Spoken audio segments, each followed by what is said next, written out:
Just as a reminder, this is the SBEC rulemaking process. For those who are tuning in online, welcome. We just did introductions and norms. Now we're getting into the meat of the call.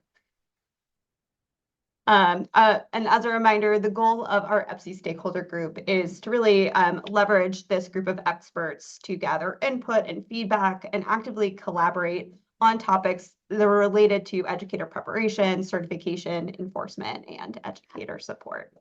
That really can help inform and refine policy recommendations for the SBEC and for the broader work that our team here leads at the TEA. So we've had 3 meetings with this reconvened group and are holding our 4th here today. We have 1 additional meeting this calendar year in October after the September SBEC meeting, but as we will share in some of our item updates throughout this meeting today, we also have a number of additional stakeholder opportunities between now and the end of the calendar year to get additional input as we work to implement legislation and other priorities of the board. Just a few reminders around our meeting norms for both our EPCE stakeholders and our TEA staff as we work to continue to refine and improve our communication processes. And then just to ground us in today's agenda. So today we're going to kick off as we traditionally do by giving a sort of an overview of what was discussed during the most recent SBEC meeting. In July, the SBEC holds an annual work session, and so we'll give both an update on the work session and the board meeting itself. We'll then spend a little bit of time actually talking through some of the content that was shared during the SBEC work session, specifically related to legislative implementation, and then talk a little bit about plans for September SBEC and SBOE meeting as we go forward. We'll then round out with some updates around T-TEP, stakeholder engagement processes, and continuing approval review redesign, and then leave space for additional questions from meeting participants. As we get started, wanted to start first by giving some highlights on the July work session and board meeting.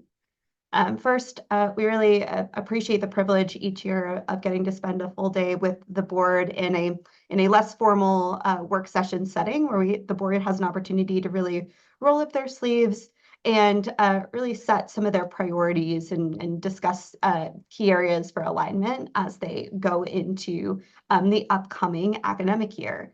And during the work session, the board had an opportunity to really dig deeply into a number of pieces of legislation that specifically impact the SBEC's work. In particular, they spent some quality time. Someone told me it was 4.5 hours. It felt like a blink of an eye as we were in the midst of the discussion, but spent a good amount of time talking about House Bill 2, specifically Articles 2 and 3 related to educator preparation and the Educator Bill of Rights, as that is legislation that specifically charges the SBEC with action. Then also a number of bills related to educator conduct, including Senate Bill 571, House Bill 4623, and Senate Bill 12. And then we also, just naming here that House Bill 1178 was also mentioned for the board around temporary certification for out-of-state educators, but we did not go deeply on that bill during the work session.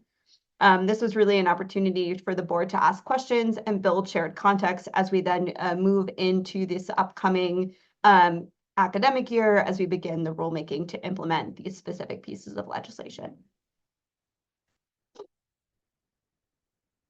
Tricia, initial question on your end?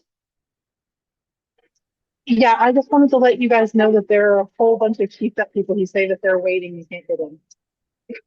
I don't see. I've been monitoring the waiting room. It might be a different meeting invite.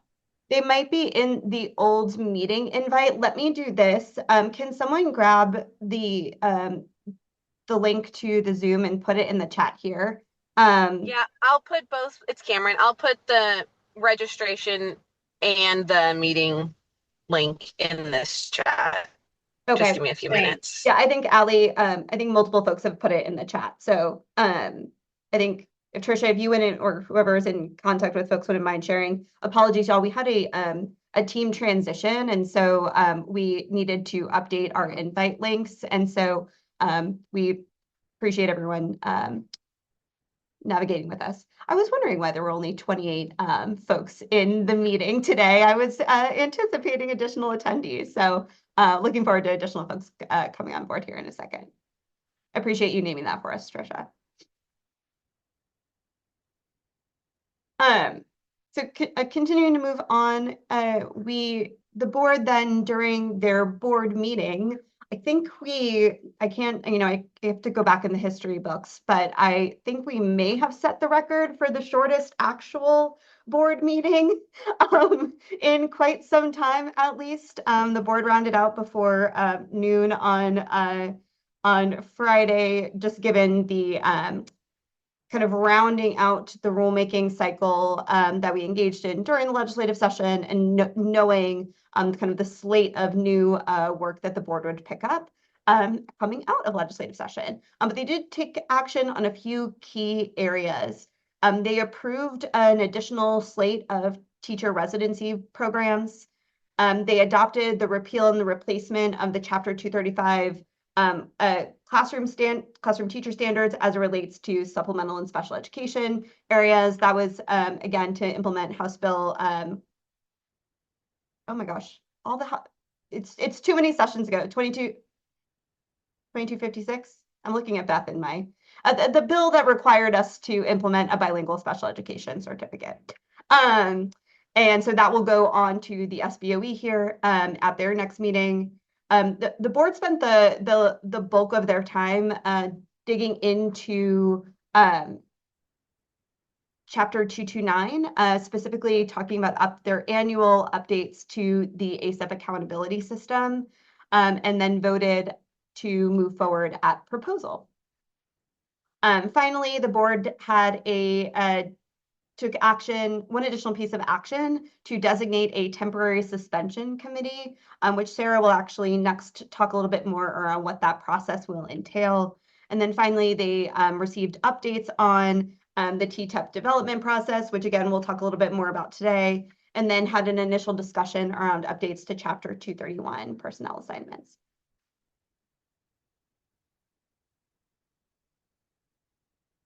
I will pause before we transition into a look at the legislative session. Again, we're going to go a little bit deeper into some of the content we shared during the work session, but pause here to see if there were any general questions from the group related to maybe in particular topics from Friday's SBEC meeting.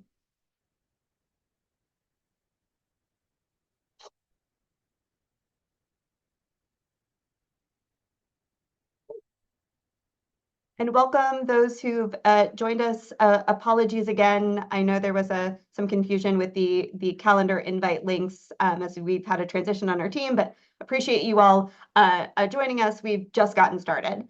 So just did a quick preview, a quick review of the July SBEC meeting content, but now we're getting to the meat and potatoes of our time together today.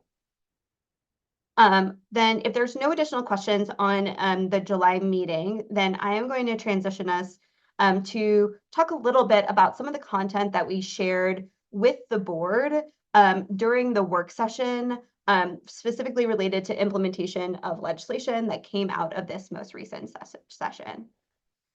We shared with the board during their work session that the legislature was busy this go around with bills related to preparation, certification, and enforcement. And there were 5 bills that were signed by the governor that require action on the part of the SBEC.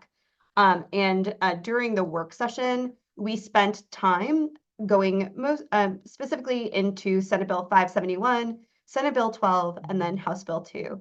I'm going to pass it over to Sarah, who's going to talk a little bit more about what we discussed as related to Senate Bill 571 and Senate Bill 12, and then I'll share a little bit about House Bill 2. There you go, Sarah. Good morning, everyone. So these are the 3 bills that we discussed with the SBEC related to educator misconduct at the work session. The big one for educator misconduct being SB 571. which kind of touches on all things educator misconduct and employee misconduct, and really expands the do not hire registry to match SBEC sanctions as well as capture individuals who are contractors of school districts. The next one was HB 4623. This was just kind of an FYI to the SBEC that this new chapter provides that a public school that is grossly negligent or reckless in hiring, supervising, or employing a school employee is liable for an act or omission committed by that employee for failure to report or sexual misconduct. So the big highlight here is it basically creates a waiver of governmental immunity for individuals to sue school districts and allows for an award of damages and attorney's fees. So those of you that work with school districts or governmental entities, right, it's always a big deal when the legislature creates a new waiver of governmental immunity for these entities to be sued. And then the last one being SB 12. The majority of SB 12 does not touch on the SBEC because it mostly relates to parental rights and grievances, but it did create some definitions and specifically call out SBEC having sanctions as related to some of these ideas. And so one of the big new scopes of work coming out of SB 571 is temporary suspensions.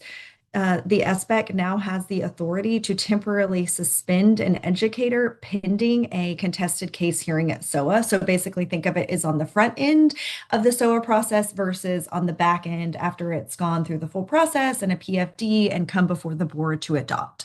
There are two types of temporary that are created in SB 571, arrest, which the statute clearly defines what the arrests are that trigger these provisions. So that's well set out in statute. And the second one is continuing an imminent threat to public welfare. And SBEC has full discretion to determine what continuing an imminent threat means in their rules, which is very common. This language is very similar to other language found in other licensing agency statutes as well. And then we're going to walk through the temporary suspension process. So SBEC appoints a 5-person temporary suspension committee, asterisks. They did that at the board meeting in July, so that has already been done.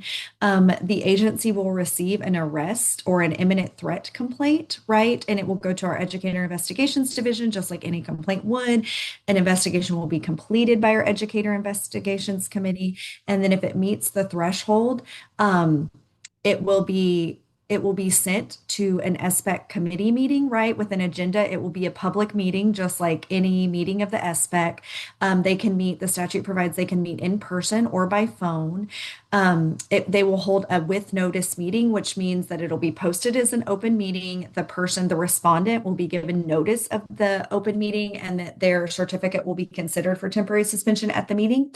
And then if staff meets their burden, the committee would issue a temporary suspension order, and the person is also temporarily placed on the DNH, right? Because think of them as kind of concurrent now and lining up. So temporary placement on the DNH. And then it will get sent to SOA, where SOA will hold a hearing within 17 days to determine if probable cause exists. And then a final hearing on the merits will be held at 61 days. So that's a really fast turnaround time for SOA hearings, for those of you that are familiar with it. The only caveat here is if it's based on an arrest, the 61 days does not kick in until there's been a final disposition in the criminal matter. So imminent threat hearings, it's 61 days from the 17 days, always. There's no getting around that. And then if it's an arrest, it's 61 days from the final disposition. And that will be a normal full contested hearing as we're used to, as the SBEC is used to, and then it would come back before the board as a PFD, and it will be set on the next board agenda. And I think this is the timeline. So we're fast approaching September already. We plan to bring this as a discussion item for the SBEC in September, hold stakeholder engagement meetings between September and October. The proposal, we're aiming for December of 2025 with hopefully an adoption in February, and then on to the SBOE in April of 2026. And I will pause here to see if anyone has any questions about any of the educator misconduct legislation.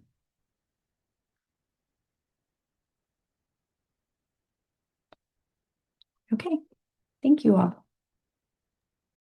Thanks, Sarah. And there has been guidance that's already been shared with LEAs related to some of this misconduct some of this misconduct legislation, and we'll continue if you monitor our 89th legislature webpage, there will be additional guidance that will be shared with LEAs as we go forward. So now we're going to turn our attention to some of the content that we discussed with the SBEC related to their role in implementation of House Bill 2, specifically how House Bill 2 addresses and incentivizes quality preparation. So I think just kind of a headline, House Bill 2, Article 2 represents a pretty historic investment in teacher preparation in Texas and probably, frankly, nationally. When at full scale, this will look like over $400 million invested in teacher preparation and certification annually in the state of Texas. And that funding will be provided through a consistent source of funding via an entitlement. So this is an entitlement that's offered through the Foundation School Program. It's called an allotment that will be offered as consistent funding to districts and preparation programs that qualify. And in total, it makes an LEA eligible to fund up to 200 candidates, aspiring teachers, and mentors annually per district, really supporting building that robust pipeline. And again, with the potential to impact our 5 million plus students in Texas and our over 1,000 school districts. So exciting stuff. Just to name as well that in implementing House Bill 2, there was a real through line if you look at, in particular, the preparing and retaining educators through partnership programs and allotment. You'll see a through line of this reinforcement of partnership. And I think that's really reinforcing because it really mirrors priorities that are reflected in the effective preparation framework regarding P12 partnership and some of the core components in the effective district framework as it relates to building strong talent systems. So knowing we've got these strong visions or foundations for success in the state, and House Bill 2 is an opportunity to really link these meaningfully together to create a broader ecosystem of talent in the state. And we know that central to a strategic talent strategy is ensuring that teachers are well supported and prepared. And we have had discussions with this group many times around, some of the components that the research tells us really make the difference for teachers being well prepared and effective. That really coming down to, do teachers have opportunities for classroom practice before they are the teacher of record? Do they deeply know their content? And are they well coached and supported throughout their preparation and into their novice teaching experience? And so as we look to the research, that really kind of underlines the foundation of the new programs established within House Bill 2, Article 2. But we do recognize that in our current system, preparation can vary greatly as it relates to these core components. We know our current pathways vary by quality, vary by time, and there has not been up until now state funding to support them. But within HB2, it formally codifies multiple preparation routes into the classroom and defines those that have pre-service practice and quality curriculum as ones that receive additional funding from the state. So in particular, it defined in statute a residency preparation route, a traditional undergraduate preparation route, and a new pre-service alternative certification preparation route, while maintaining alternative certification and also maintaining, in some instances, flexibility for districts through their District of Innovation Plan to hire uncertified teachers. More broadly, HB2 incentivizes this overarching talent system by thinking not just about improving the quality of preparation, but also supporting recruitment of individuals into the profession and mentorship of these individuals once they are teachers of record. And does this through the development of the prep programs and the prep allotment. So the prep programs include 5 programs under the broader prep umbrella. It includes a Grow Your Own partnership program, a set of 3 pre-service preparation programs that include residency, traditional, and alternative pre-service preparation, and a mentor program component. It funds up to 40 folks in each one of these categories annually, with a nuance here that across the traditional and alternative, it's a collective 80 that can be spread across both of those programs. And there's new state funding that flows to both the LEA and the Educator Preparation Program, where they are a part of the process to support strong implementation of these systems. And then one additional clarification is that for those programs that are funded via PrEP, there's also additional requirements related to training and content. So it builds this strong ecosystem of recruitment, development, and support that is coupled with the phase out of uncertified teacher hiring through District of Innovation plans in core content subjects, but also sets out a set of incentives to support that transition as well. So when we think about building this strategic talent system that's really envisioned within House Bill 2, we could see a future in which our new higher workforce has substantial and quality preparation, really flipping the current reality in which the majority of our teachers are coming in uncertified to a reality in which the majority of our teachers are coming with quality pre-service preparation. And then really providing better choices and better experiences for our candidates. So knowing in our current ecosystem, in many instances, our candidates are enrolling in an IHE and balancing a full-time role and coursework as they seek to complete a bachelor's degree. They might need to independently find a preparation program online and are in many cases seeking to enroll in the option that's the most cost-effective or fastest option. And then in many cases, our teachers currently are relying on their teaching team or kind of the unofficial mentors in their buildings to provide guidance and support. And in many cases, they are funding this independently. The vision with PrEP is that ideally our candidates, our prospective educators are enrolled in an IHE that's partnered with a district where maybe they serve currently as a paraprofessional. And they receive release time and early training as they complete their coursework and work towards the required bachelor's degree credit hours to matriculate into a preparation program where they have opportunities for extended pre-service practice and quality training. And then once they become that teacher of record, receive consistent coaching and support from a well-trained mentor. So this is the future vision that we hope to work to support in partnership with the board. And candidates receive funding throughout this process. In particular, so we spent some time with the board during the work session, specifically talking about what the board is charged to do to establish requirements for all preparation programs and additional requirements for preparation programs that are engaged in the PrEP allotment.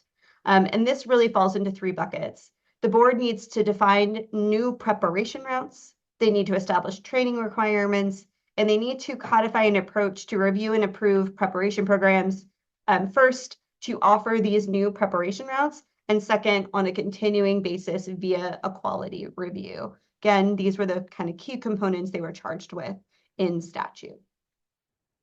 I'm going to talk through some of these components. I would say as I talk through this, if folks have questions, please feel free. I'm kind of keeping my eye on the screen. There's a lot of information here, and so please feel free to interrupt me with questions, and I'll try to pause at some key intervals to also ask for questions and clarifications. First, I think it's helpful to ground in the board's requirements within HB2. So it specifically requires the SBEC to set requirements for all teacher preparation programs across the state. And then in addition, charges the SBEC with establishing additional requirements for those preparation programs that are engaging in a PrEP-funded preparation pathway. So throughout the deck, you're going to see kind of things that are orange are all preparation programs across the state, the SBEC will be charged with implementing rules and requirements for all prep pathways. And then places where you see green, those are specific additional requirements for preparation programs that choose to engage in a prep-funded pathway. So let's start out first by looking at the new preparation routes. And again, here, grounding back in the key research around classroom practice and mentorship and coaching. So specifically for all educator preparation programs, HB2 requires that, well, first of all, codifies in statute for the first time the specific routes in educator preparation and defines specific requirements for them. So starting first in the top row, it defines in statute a teacher residency preparation pathway that pretty much largely mirrors the SBEC's current requirements, with two additional clarifications. One, it limits asynchronous coursework, but does provide a pathway for the SBEC to create parameters by which they would approve a program delivering asynchronous coursework. And then second, it applies some content restrictions to align with content restrictions that apply to school systems across the state, and defines specifically in statute that those that complete the residency pathway would earn the enhanced standard certification. Second, it defines the traditional preparation pathway. Again, this largely mirrors the SBEC's current requirements, but also layers on those same asynchronous coursework restrictions and content restrictions, and defines that those candidates that go through a traditional pathway would move to a standard certificate. Third, it codifies in statute the alternative preparation pathway, our current pathway. And this really mirrors the SBEC's requirements and applies just the content restrictions. So for clarity, the asynchronous coursework requirement does not apply to what I would call our existing alternative preparation pathway. In the statute, though, it carves out a new pre-service alternative pathway. And this defines this new route, which the SBEC will be charged with defining the parameters for. I think an example of what this could look like is something similar to the SBEC's current intensive pre-service pathway. And for this pathway, it does limit the asynchronous coursework and applies the content restrictions. In this instance, these candidates would go on a distinct intern certificate. It would be titled the intern with pre-service certificate and then matriculate to the standard, whereas our intern would go from an intern certificate to the standard. So we discussed with the board during the work session that there's a kind of few key things that they will be engaged in over the course of their next few meetings as they kind of define these parameters in rule. First, they need to define the requirements for a new pre-service alternative pathway. This is where we're really looking forward to engaging deeply with stakeholders on what those parameters should look and sound like. They are also charged, we also put to the board the opportunity to consider adjustments to the current alternative pathway, given this new pre-service alternative route is now codified in statute. Are there areas where they might want to reconsider some of the current requirements, given this new route coming on board? They also need to define the process by which they would approve the asynchronous delivery of coursework, and define and establish structures to verify that EPP coursework complies with the content restrictions that the bill outlines as well.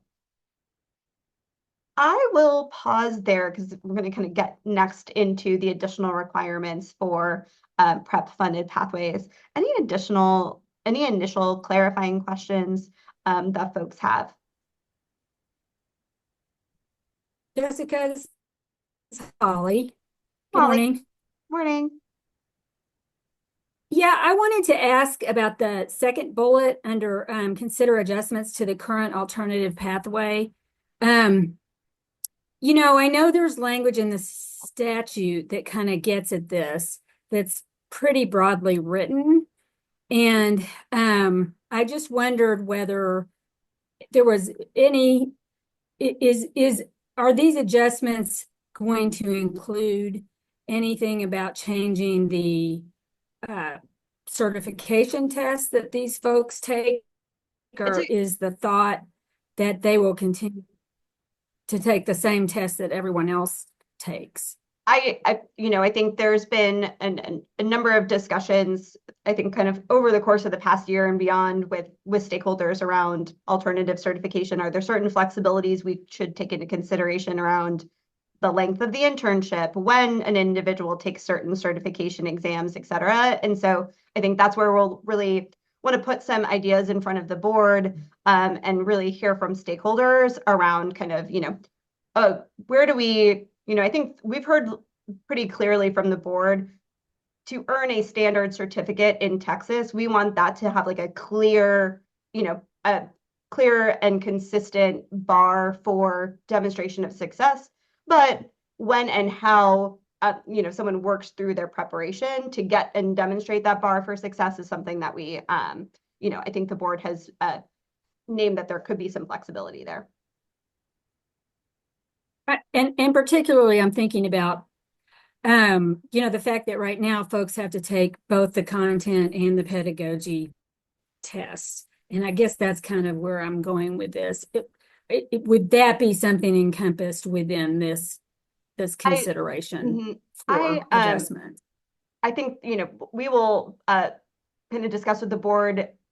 I think we have not heard a lot of appetite from the board on like shifting the certification exam requirements themselves, but I do think there potentially could be some appetite for, and we'll have some discussions around when someone needs to complete those certification exams potentially. Got it. Great. Yes, I appreciate that. Thank you. No, absolutely. Hi, Jessica. This is Alexandra. I have a question as well, please. Hello, good morning.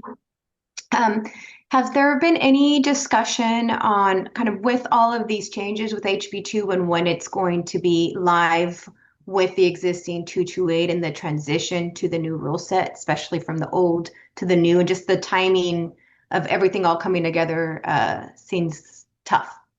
Absolutely. No, it's like you're reading our TEA staff's minds as we've been thinking about, recommendations to put before the board in September. And I think we'll want to really work in concert with program faculty to really kind of understand, what are the implications with bringing 228 online. There's going to be some like rolling requirements. And so we'll want to make sure that we are like very precise in our transition provision language with the board. And so, because we know a lot of these requirements in new 228 are just coming online.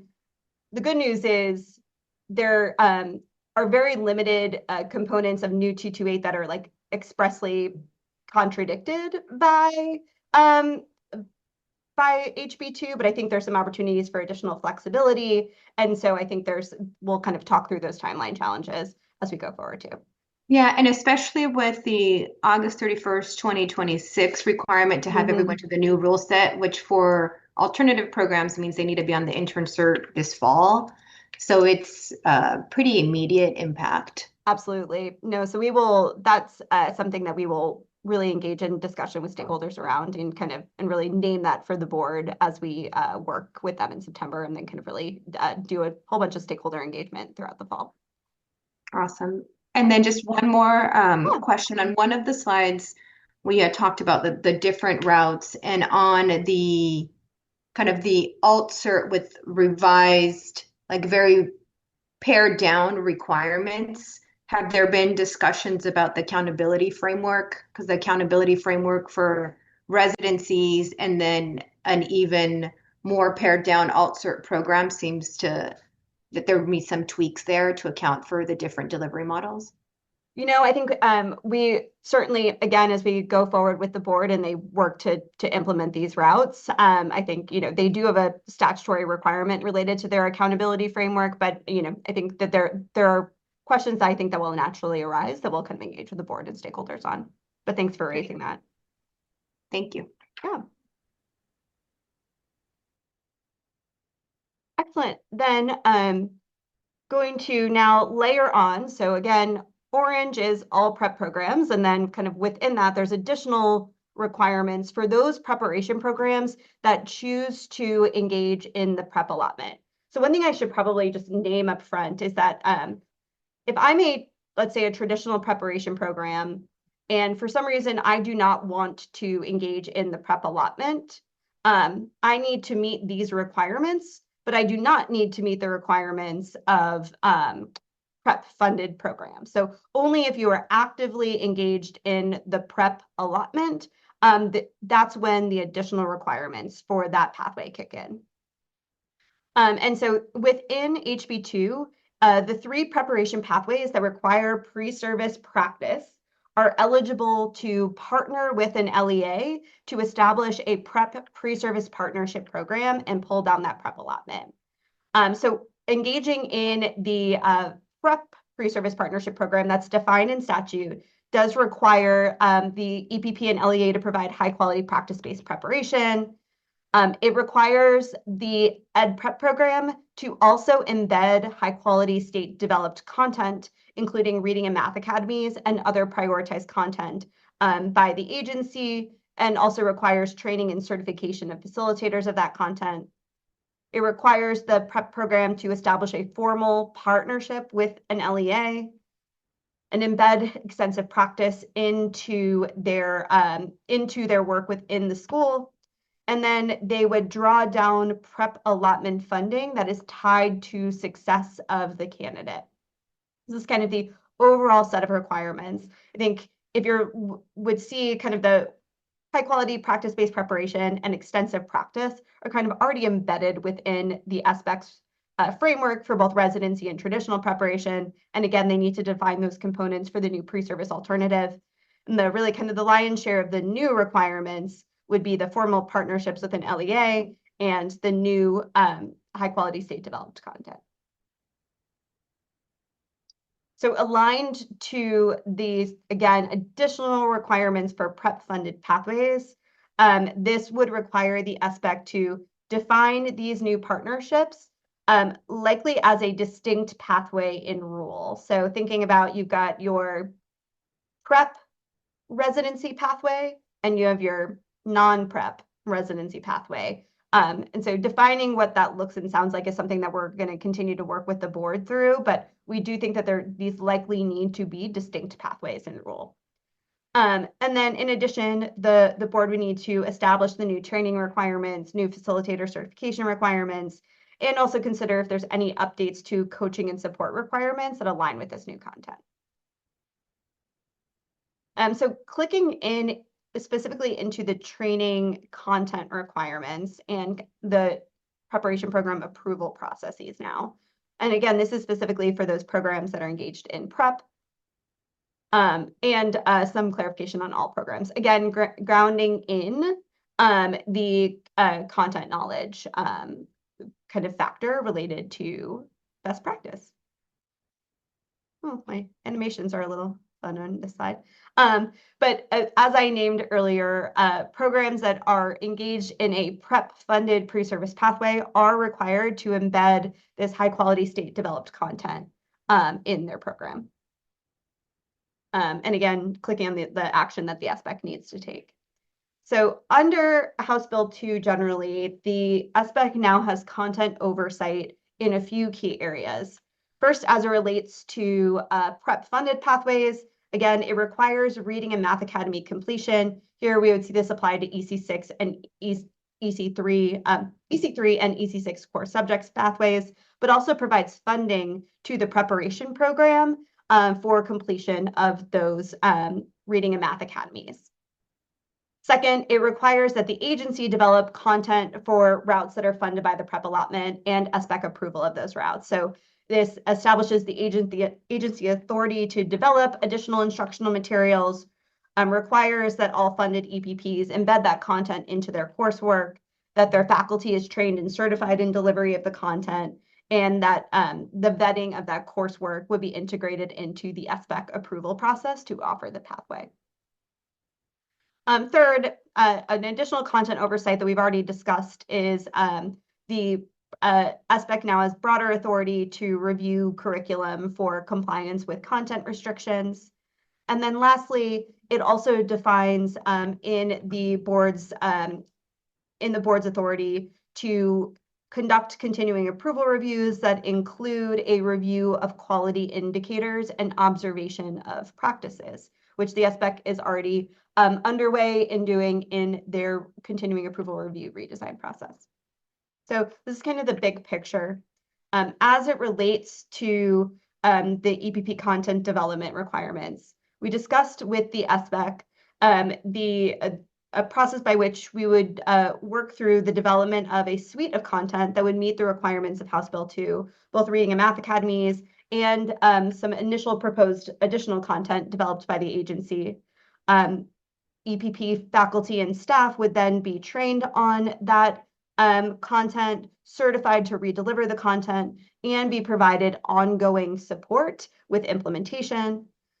And then the board would also develop the structures by which they would review and approve preparation programs to offer the prep funded pathways, given these content requirements are connected to the prep program being approved to participate in prep.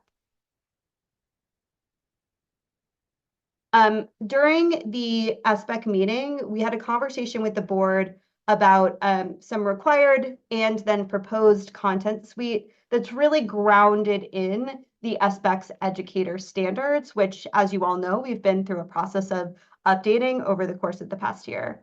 So the statute specifically states that for prep-funded pathways, candidates need to complete reading and math academies, and that would be for candidates in aligned certification categories. In addition, again, as I named earlier, the statute also gives the agency authority to develop additional instructional materials for approval by the board. And so we named some initial content that we've heard from stakeholders in the field could be beneficial to support other legislative requirements and support just kind of general needs in the field. So as you all know, we recently in the last legislative session, there were requirements that all educator preparation programs provide training for teacher candidates on use of the open education resources approved by the SBEC. The educator standards were updated to align with those kind of foundational knowledge and skills. And we've been in the process of actually piloting with a number of preparation programs some foundational content that could be used in educator preparation programs to meet the requirements in law. And so here we've discussed with the SBEC the potential to develop an even broader set of content-specific HQIM foundational skills courses that really equip educators to be skillful users of Bluebonnet Learning, our state OER approved by the SBOE, and other high-quality instructional materials that have been approved by the SBOE. So I think Dina, I'm seeing your question in the chat here. I think this would be both thinking about training and support for folks to be skillful users of Bluebonnet in those grade levels and subject areas where it's applicable, but also recognizing that the SBOE, as we go into this next year, they're going to be reviewing and approving CTE high quality instructional materials, et cetera. So ensuring that all teacher candidates have kind of the content specific HQIM foundational skill knowledge.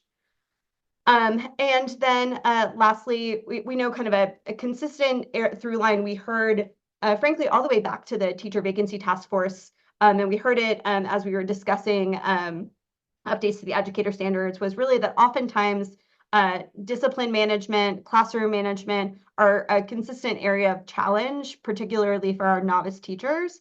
And so also proposed to the SBEC for their consideration the inclusion of some centralized content related to discipline management practices. And then finally reinforce that across this content suite, really grounding in the board's educator standards, ensuring that educators have knowledge and skills to address the needs of all student groups would be embedded across this content, implement science of learning practices embedded throughout this content, and then really kind of grounding in best practices in training and preparation. So integrating intentional practice, structured coaching, and evaluation. Thanks, Stephen. I see your note on the including proactive training on crisis prevention. We will certainly be working with stakeholders as we move forward and get further direction from the board around what the content of this training would look and sound like. So looking forward to continued collaboration there. Excellent. I am going to pause here before I transition on to talk about the kind of the review and approval process. Any initial questions? Jessica, this is Holly. Hey, Holly. Hello again. Okay, so my question is there going to be a point when the board will take a vote or official action to adopt this content or adopt these, well, I guess these requirements for purposes of, and this is for programs in the prep allotment, right? Correct. This is just for programs in the prep allotment. They'd be required to implement, they are required to implement reading and math academies and then other content developed by the agency that's been approved by the board. Right. So will the board be taking a formal vote on that, or how does that approve? What does that approval look? So that would look like we are currently thinking that will look like within the board's chapter 228 requirements, they would include, right, in their curriculum components, include specific requirements.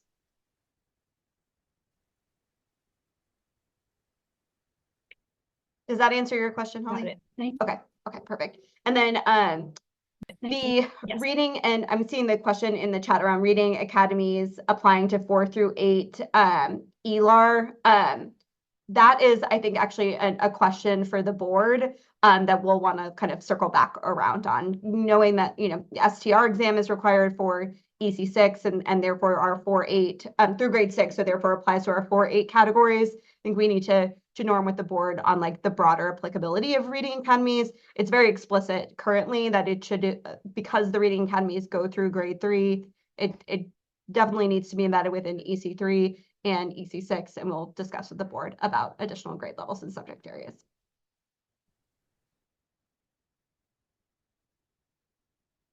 Right. And as a confirmation, the reading academies and the math academies apply to the prep allotment programs only, correct? Correct, yes. So this only applies to the residency, the traditional, and the pre-service alternative that are engaged in the prep allotment. Thanks. So we do envision that the board will need to go through a process by which they review and approve preparation programs to offer these new prep funded routes. And so that they can verify that the programs are implementing the content requirements and have those formal partnerships with LEAs. And so as we move forward, we discussed with the SBEC a process by which we would engage in potentially and prep interim approval.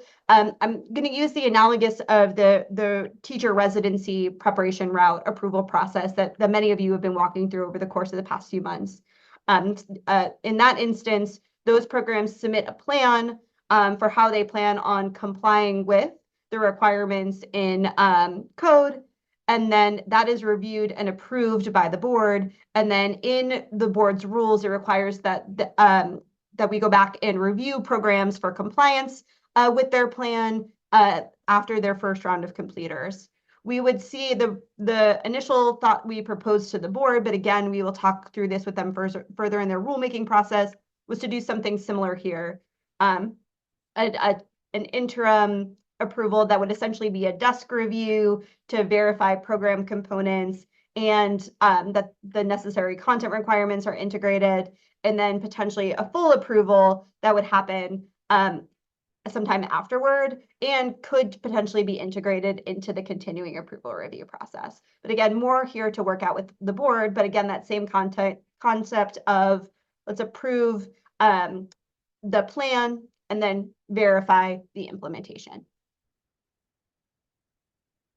And then just to stamp also, as I named earlier, for all prep programs, so all EPPs, including those that are receiving the prep pre-service partnerships. Now in statute, it names that the board needs to engage in a continuing approval review process, but is required now to include components of a quality review and observation of practices into that continuing approval review process. I think the great news is that the SBEC was already moving in this direction with their continuing approval review redesign. And so just named for the board that we would bring back some updates for them on the pilots that we've been currently engaged in, and to continue moving that work forward. I'm going to pause there. Any questions about kind of the initial thoughts on program approval or continuing approval review redesign?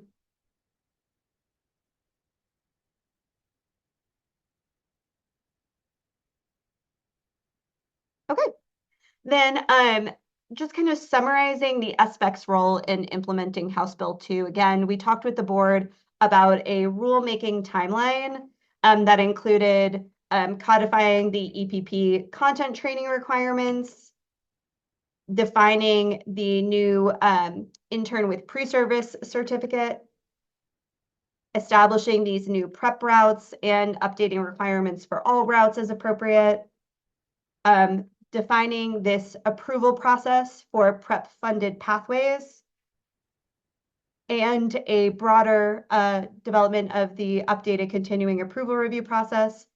And then finally, we talked with the board about a provision that's specifically within Article 1 of House Bill 2 that requires the SBEC to review and take action on the inclusion of National Board certified teachers in the teacher incentive allotment system. So we talked with the board through a process by which they would go through reviewing those materials and making a recommendation.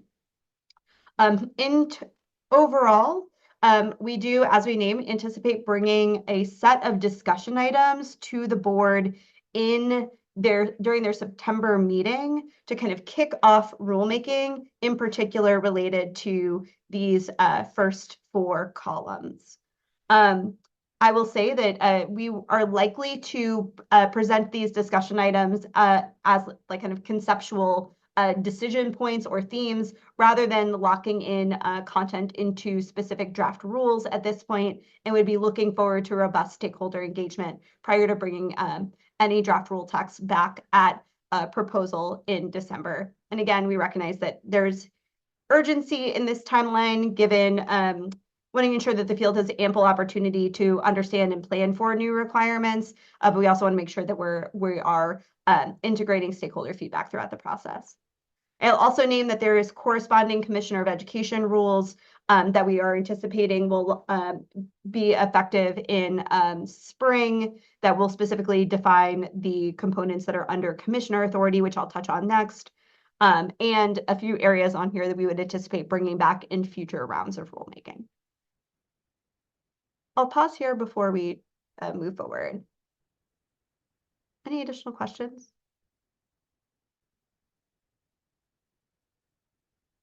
Okay.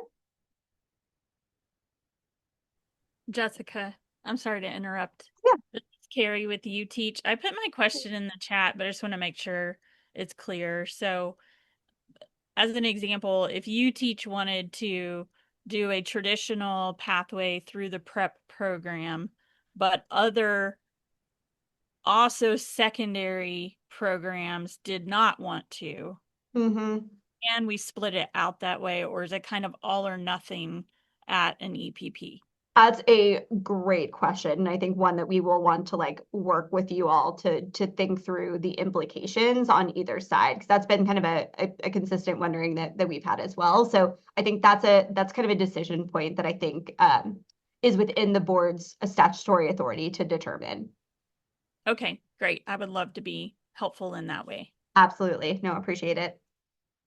These are the type of questions that I think, like, as we start to get under the hood of some of these requirements, we know that that's where there's kind of all of the nuances for folks to kind of continue to elevate and raise, and for us to proactively plan for.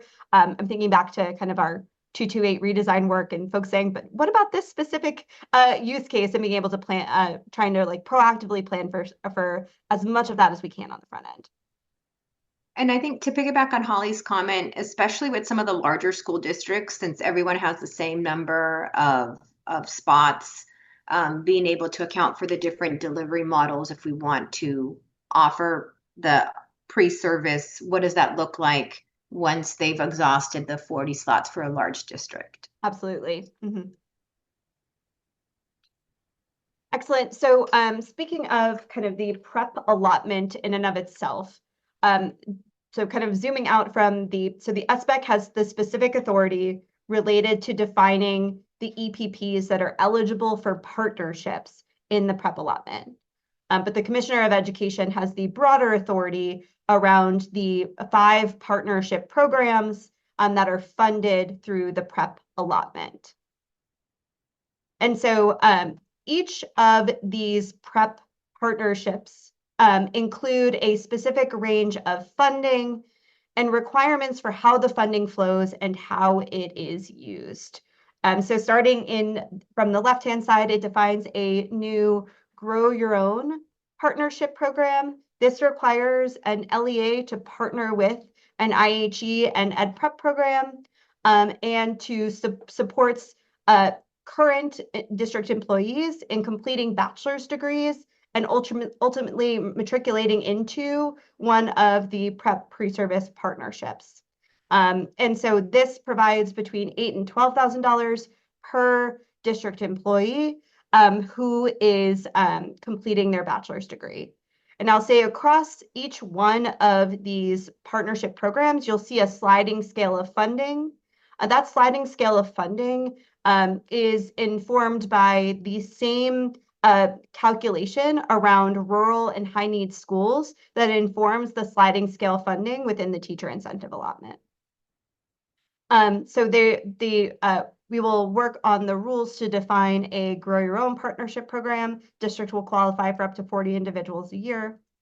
Then there will be requirements for the LEA and Ed Prep program as it relates to the 3 pre-service partnership programs.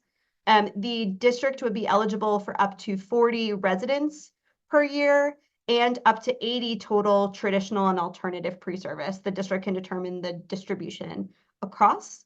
And for a resident pre-service, they can qualify for up to almost $40,000 a year per teacher resident, and for traditional alternative, up to almost $22,000 a year per candidate. And then lastly, the mentor program, a district can qualify for up to 40 individuals a year with $3,000 per beginning teacher. And we'll continue to share more parameters and requirements for the mentorship and Grow Your Own programs as well, and have some opportunities for additional stakeholder engagement there as we move forward over the course of the coming months. We also know that the districts and EPPs are going to need support to implement these new prep funded pathways. And so we also plan an HB2 funds via the teacher quality assistance supports within HB2 Article 3, a set of enabling technical assistance. So this will look like some technical assistance supports statewide for Grow Your Own implementation, supports through our strategic staffing for teacher residency work to stand up staffing models that enable districts to leverage their teacher residents and also provide additional sustainable sources of funding for those teacher residents. I think I saw Donna ask a question a while back around the legislation funds says it gives about $10,000 that goes towards the teacher residents salary, but requires that the district pay that teacher resident at least $20,000 a year. So there is some concept of a district match. And so a district could either use some of the additional allotment funding that they receive to offset that additional cost, or could potentially leverage our strategic staffing for residency support to leverage local district dollars to provide that match. Also, under the pre-service partnerships, we would anticipate launching a set of EPP transformation grants here in the upcoming academic year. I think in particular for those preparation programs that may be interested in designing models for the pre-service alternative pathway. And then finally, we are super excited. I know we've talked with this group a number of times about the Texas mentorship training that we are developing and plan to roll out statewide beginning in 26-27. And that training will one will be required as a part of the mentor program under the mentor program funding under PrEP, but will also include a pathway for district and school leaders to develop systems to support the implementation of strong mentoring across their campus and district.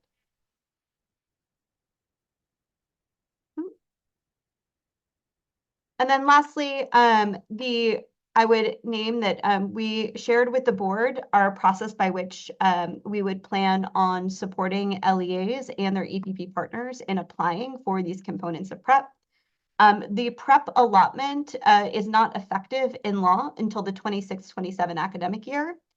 So that gives, during the 25-26 academic year, runway for the SBEC to begin developing rules and for LEAs to begin forming partnerships and to apply for the PrEP allotment and associated technical assistance.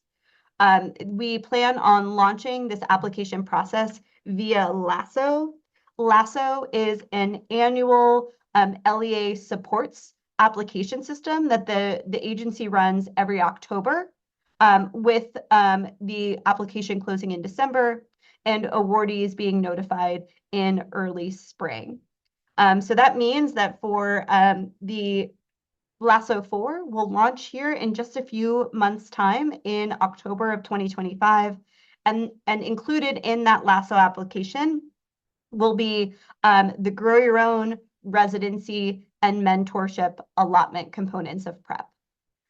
We are going to start with just Grow Your Own, residency, and mentorship because House Bill 2 creates a carve-out for residency programs to begin to engage in and draw down PrEP allotment dollars prior to implementing the new required content that's established in House Bill 2.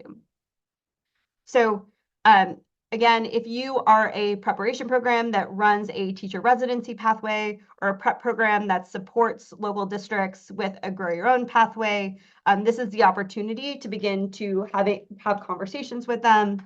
Or if you're an LEA, begin to have conversations with your PrEP partners, because we will be opening soon the application for Grow Your Own, residency, and mentorship components of PrEP.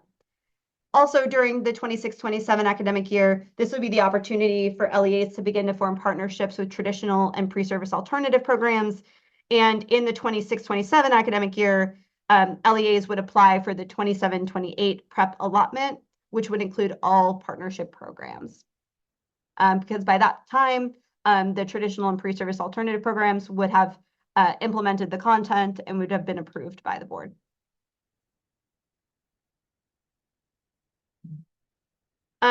So at a high level, just stamping a few, kind of putting all the pieces together related to timelines. Just thinking through the end of this calendar year, we're currently tracking for the board to meet in September with a round of discussion items, thinking primarily chapters 228 and 230 are kind of the big areas for updates to implement the components of PrEP. And we'll come back likely at proposal with that similar round of items in December, tracking towards a spring effective date. In addition, we recognize that there's need for consistent guidance to be shared with the field related to the various components of House Bill 2. Again, as I named earlier, the 89th Legislature TEA webpage is a really great landing page for really communication that's being shared with the field, and also a good reference for when you can expect to receive a certain communication. And so we plan on launching guidance on some of the teacher certification requirements and incentives here at the end of this month. That will be through a TAA and potential also a topic during the superintendent call that's held monthly with superintendents across the state. And then plan on launching towards the end of September broader guidance to both LEAs and EPPs around the PrEP programs and allotment. Some of that content you all just got a preview on today, but we'd include more detailed guidance around near-term next steps. Would also anticipate that being shared in a TAA potentially in the September superintendent call, and then we'd also develop additional webinars to communicate to the field. And then starting in October, that kicks off the formal LASSO application window, and that includes a ton of structured guidance, resources, and webinars and materials. So those will be socialized to both LEAs and to EPPs that are interested in engaging as well. And then I'll name that throughout this process, stakeholder engagement, if I haven't said it enough already, is going to be key to supporting effective and efficient implementation of this legislation. So one, appreciate many of you who already joined some of our stakeholder calls around some of the initial components of the prep allotment in June and July. And we will be communicating in our follow-up email to this group additional opportunities for stakeholder engagement on both the SBEC rulemaking structures and the Commissioner of Education rulemaking structures here shortly. So we will be digging deep with folks throughout the remainder of this calendar year and beyond. I'll pause there. Any additional questions about kind of the allotment process and kind of the putting it all together, kind of the communication timeline?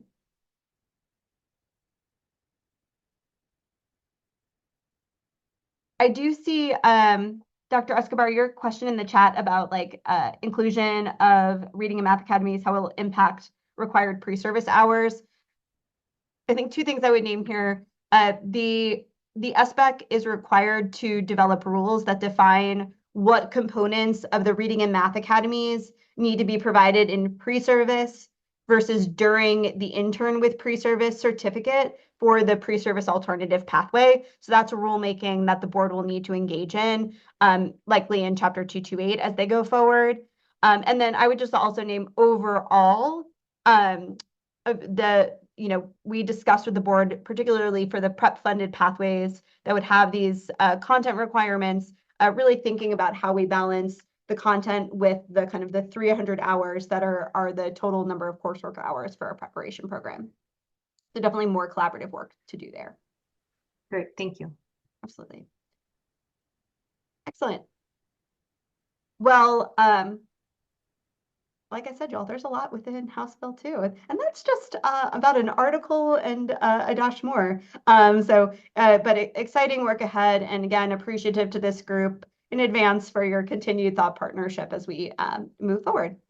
So I feel like it's a little bit of a I already spoiled like the headline of the September SBOE and September SBEC meeting in particular, but we're going to be rolling up our sleeves and talking through a set of discussion items to implement the content that Sarah talked through. So educator misconduct updates, likely starting with a set of discussion items for Chapter 247, our Code of Ethics, and then 249, our educator misconduct rules. And then in addition, we plan on coming back with a set of, again, conceptual discussion items around implementation of prep, likely in the context of Chapter 228, and our EPP requirements in Chapter 230, our certification requirements. Our initial considerations, but again, are working with our board chair and our board members to finalize an agenda, given that we've got a little bit more runway here before our agenda will be final. And then just as at the next SBOE meeting, which will be held in early September, it will actually be the week before the SBEC meeting. So they're back to back this go around. We will bring the SBEC's adoption of the updated bilingual special education standards in Chapter 235 to the board for their review. Questions about the September SBOE and SBEC meetings before we transition? All right, y'all. Well then, gosh, I think folks are probably very sick of hearing my voice at this point. So I am going to turn it over to Beth to share some additional updates. Thanks, Jessica. Good morning, everyone. You almost made it to Friday afternoon. Congratulations. I am just going to put out a call here related to the Texas Test of Educator Proficiency. This is the performance assessment that is under development, that is having content developed by our 8 selected representatives from EPPs across the state. And they are now hard at work developing the content and the structure for this assessment. This is an opportunity for all of you to get involved as well. We have launched the application for the Stakeholder Advisory Committee. This is a committee that's going to be providing feedback on the assessment materials, some of the resources that we're putting out for implementation, and we're looking for representation from educators across the state. So we're looking for diversity of region, we're looking for EPP representatives, we're looking for LEA representatives, teacher orgs, anyone who can provide us meaningful feedback on this assessment. We would love for you to get involved. So the application link is here, or QR code is here. It's also in our EPP newsletter. Please apply, share it with your networks. I think looking for expertise in fields that we may not already have. So looking at some of the content in art, music, PE. So all of these contents that we're going to need to assess in here. So please do share this far and wide. The application is due back on September 15th. So you've got about 5 weeks to complete the application. I wouldn't wait. Put some work into it. There's already been a lot of interest. So we just look forward to hearing from you. And if you have any questions, DeMarco is the point person, but I'm also happy to answer questions.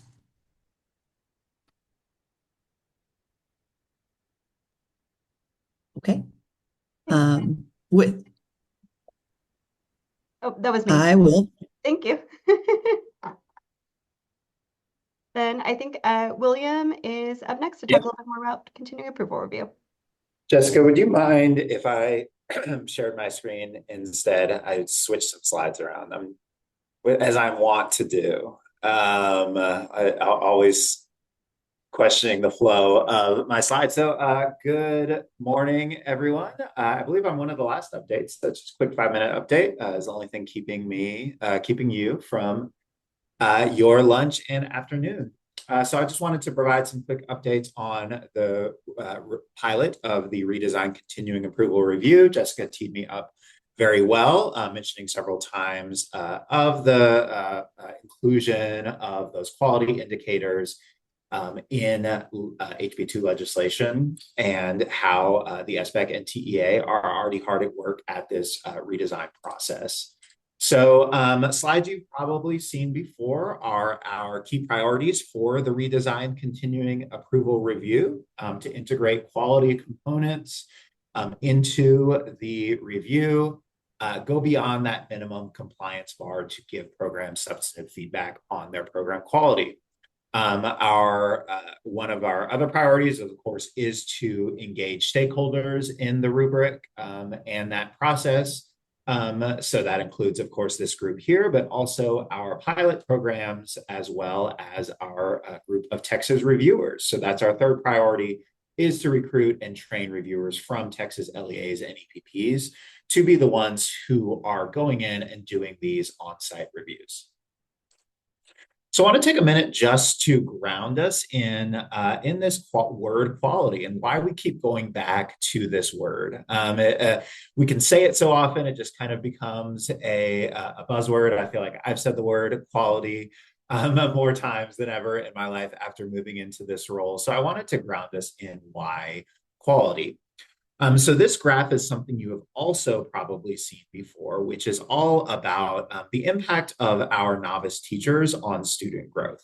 And the long and short of it is there is an urgent need to improve the effectiveness of our novice teachers. As you can see from here, teachers in their kind of year 0 from year 5 really do not have the same impact on student growth as they're more experienced teachers.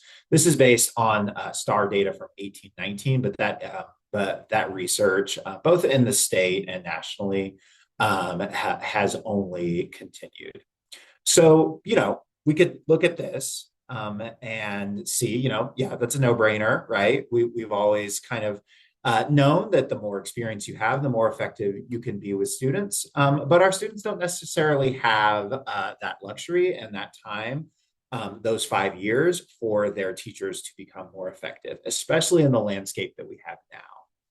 So teachers with 0 to 5 years of experience represent about 35% of the Texas workforce. That number has increased over the last few years. That 0 to 5 year number hasn't increased incredibly significantly, but what definitely has is the amount of students that are taught by teachers in their first year.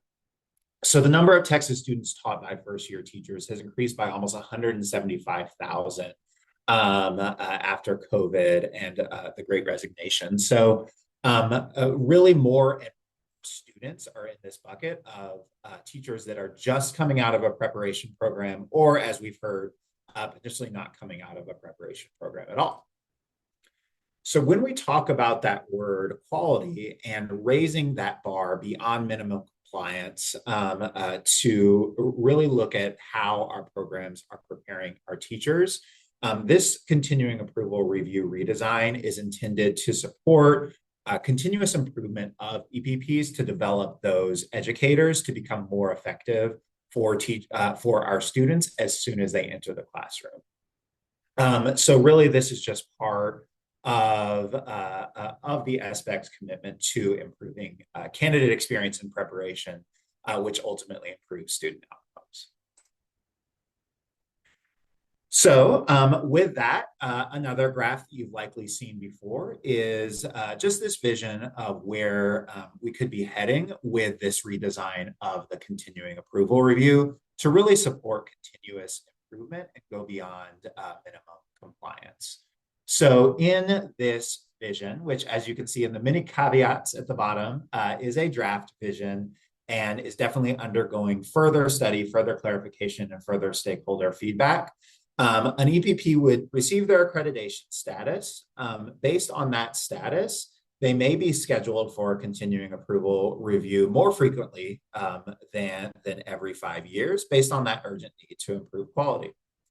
The EPP would complete that redesign continuing approval review. Then they'd have the potential, either the option or potential requirements to partner with a provider that could help them develop a plan to improve in those recommended areas, implement that action plan, and then we would again see that continuous improvement in their accreditation scores and status.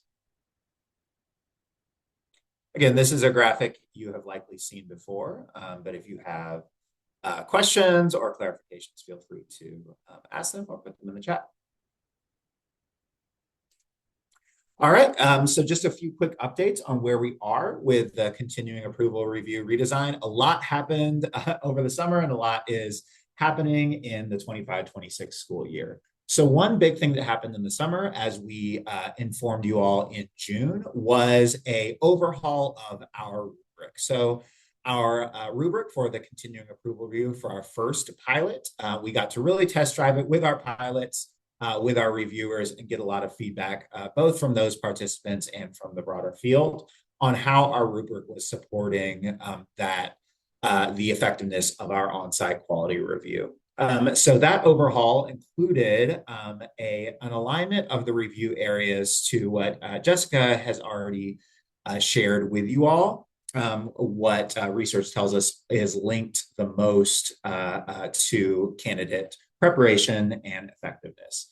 And that is their training, so their coursework, the quality of practice, both integrated in their coursework and their clinical experiences, and the quality of support that they receive. So this represents a very, kind of a narrowing down of the first version of our rubric from something around 40 indicators to just these 12 indicators that you see here.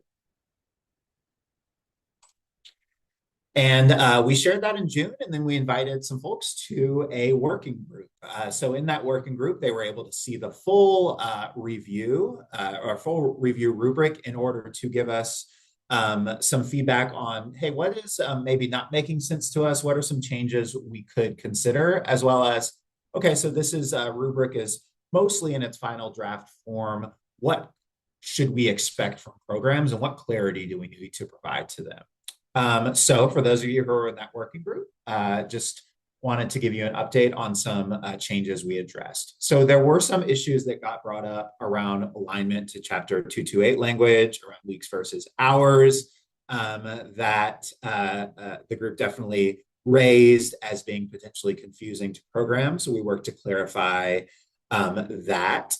Additionally, there was some language there around alternative certification programs with internships. It was really kind of based in this intensive pre-service practice idea and this upcoming alternate or pre-service practice route for internships. And although that is undergoing, we know that we need that to be clear for programs if it's going to be signaled or included in this draft of the review. And so we worked to do that and kind of provide this carve out for ACPs, as we know that most ACPs currently aren't offering that intensive pre-service.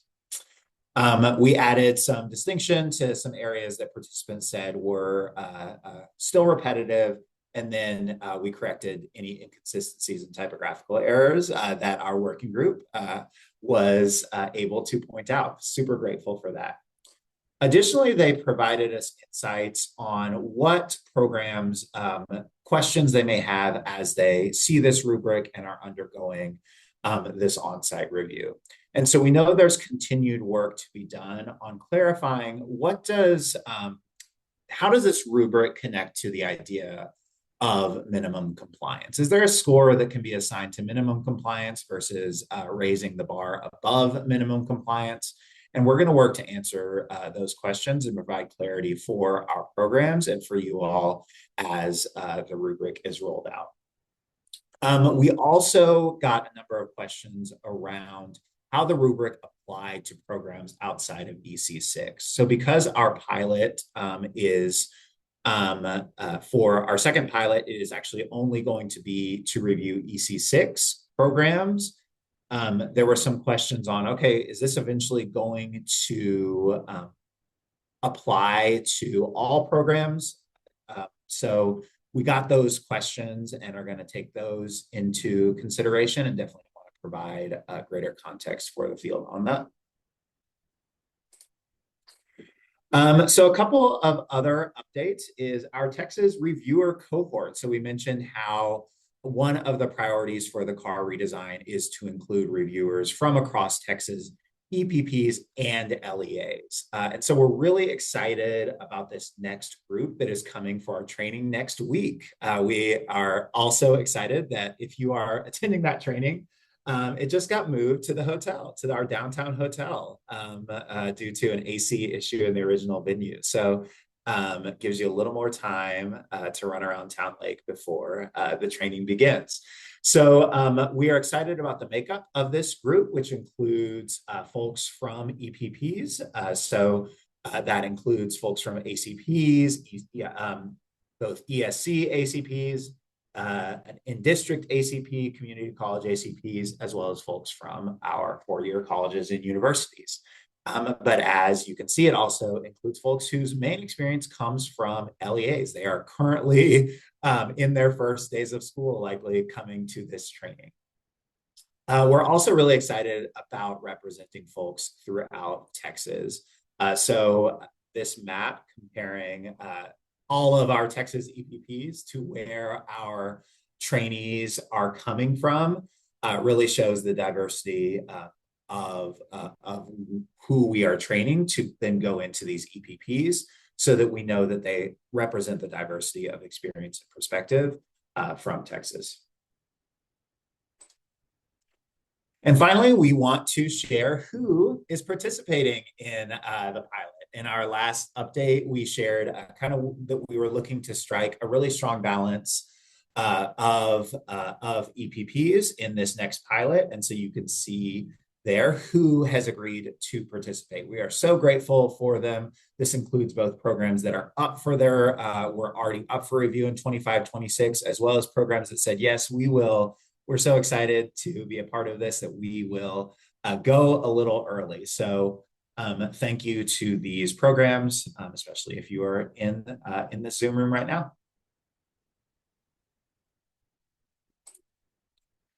So these programs are going to be a big part of our stakeholder engagement, but it's not limited just to them. So our first pilot programs are currently or have completed their post-visit reflection. So they're about a month or two out, and they can actually sit down with TPI and say, okay, we've had some chance to reflect, and this was really our experience.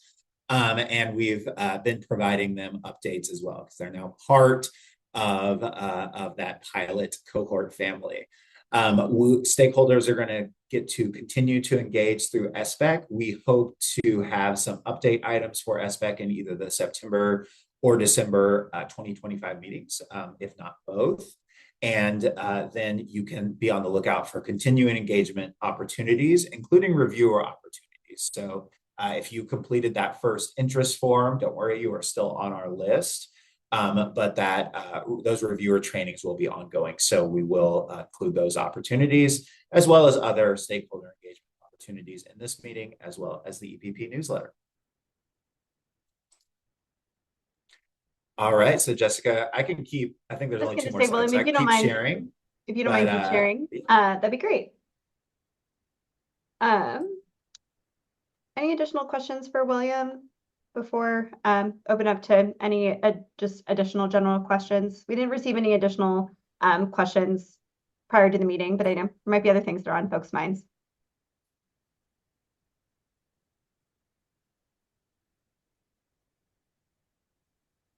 All right. Well, again, I really appreciate you all engaging with us today, and look forward to lots of good rolling up our sleeves together over the course of the coming months. We have a really, I think, special opportunity in the state of Texas to really kind of implement something that's a once in a generation type of infusion of supports and resources to building our teacher workforce in Texas. So we're incredibly excited, incredibly honored to get to do this work alongside you all. So thank you so much. I see Marilyn put the link to our feedback survey in the chat. Again, we really appreciate y'all's feedback, and it really helps us inform any refinements we take to this work. And just a plug, again, that we will be sharing in our follow-up email some additional stakeholder engagement opportunities. Really appreciate seeing y'all's faces in those Zoom or actual real rooms over the course of the coming weeks and months. So thanks, everyone. Have a good rest of your day, and good luck to everyone who's starting school here in the coming weeks. Thanks, everyone.